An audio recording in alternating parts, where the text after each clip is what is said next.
मलिका ज़रमीना अपनी खूबसूरती और ताकत के नशे में चूर थी।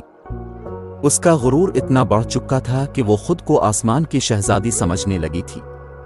वो हर वक्त आईने में देखती और अपनी चमकदार सोने जैसी जुल्फों और गुलाबी चेहरे पर फख्र करती। एक दिन इसने अपनी सल्तनत के तमाम दरबारियों और अवाम के सामने ऐलान किया, क्या कोई मेरे हसन का मुकाबला कर सकता है? हर तरफ खामोशी छा गई। कोई इतनी हिम्मत न कर सका कि इसके गुरूर को तोड़ सके। वही बूढ़ी औरत दोबारा आई और बोली, गुरूर हमेशा जवाल का शिकार होता है मलिका। मलिका ने रोते हुए इस औरत से मुआफ़ी मांगी, मगर वक्त गुजर चुका था। इसका हसन, इसकी ताकत सब मिट्टी में मिल चुके थे।